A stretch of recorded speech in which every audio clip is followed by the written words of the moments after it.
Hey, Sand Shark fans, my name is Mitchell Meagle, and we're here remotely with women's soccer head coach Jay Harris. Welcome, Jay. Thank you for having me.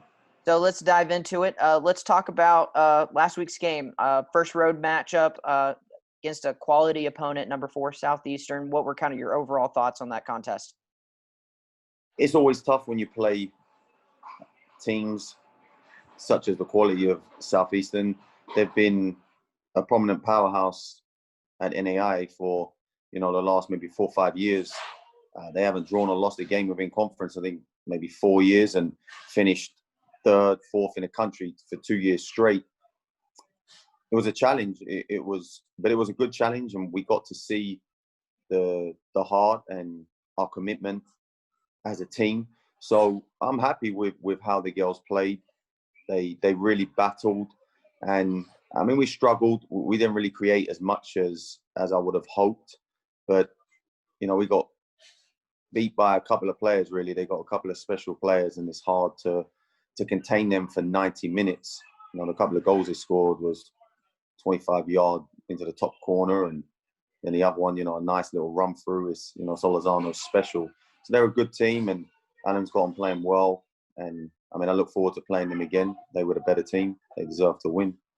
So I don't want to delve too much on that game. It's a long season. You kind of go to the next one. One thing that a lot of people probably don't know is y'all did that trip down and back in one day.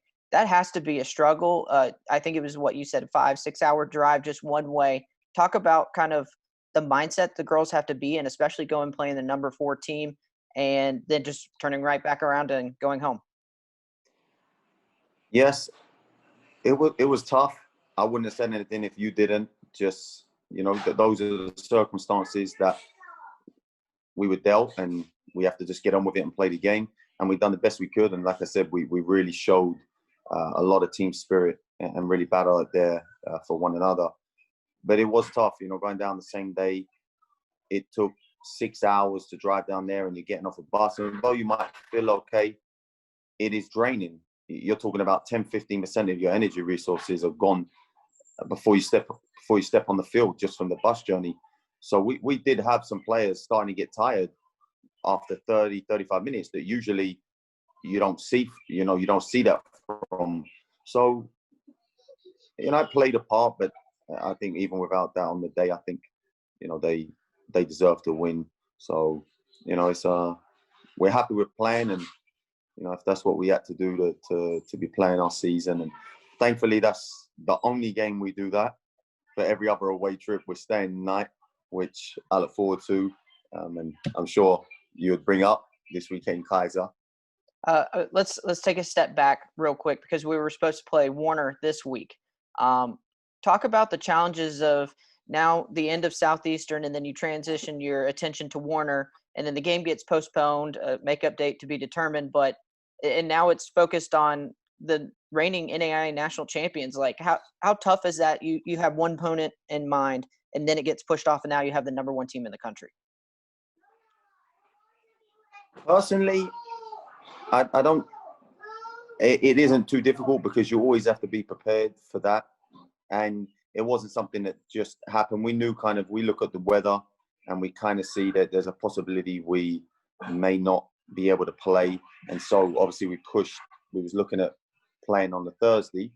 We was meant to play on Wednesday, but the weather, and also for both of us, then we play on the Sunday against Keiser, and they was playing on the Saturday at St. Thomas, traveling down. So I want every team we play against to have the best possibility to beat us as we beat them, and then move forward playing the teams that they're going to play, have the best chance. So I don't want to diminish their chances against their opponents moving forward. So we decided not to play on Thursday and reschedule, and we're still trying to look at a date because it's tough to fit a game in and find a date that works for both in a tight schedule when you're trying to recover and other teams have got rest and you're now trying to fit a game in. So Payne and I are going back and forth with some dates, and hopefully we're looking at a couple, and we'll have to lock one in pretty soon. And then now we've got to concentrate on Keiser. It's always fun playing, playing the best team in the country. You get to match up and see really where you're at. Very similar to Southeastern. So it takes, you just got to adapt sometimes. I don't think it's too hard. And even for Keiser, they've actually got a storm coming, and I'm communicating with Matt that, today we're probably going to find out whether the kind of percentage of whether we're going to be able to play or not, which, wouldn't be a disaster, but it would be detrimental if we wouldn't be able to play this game. And now we're trying to squeeze Keiser and Warner into a schedule. So hopefully we get to play, but it's not looking good, Matt said. Well, we all know soccer is kind of a schedule. Anything can happen, especially in South Carolina and Florida. Let's hope that they play on Sunday. But let's kind of talk about your kind of keys to the game against the Seahawks. You're very well aware of their scheme, their tactics. Without being too specific, what are kind of your keys to the game that you can implement on the field? I mean, their central midfield is extremely good.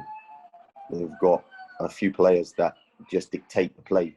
Technically, tactically, their IQ is, the best in the country. That's why they're number one.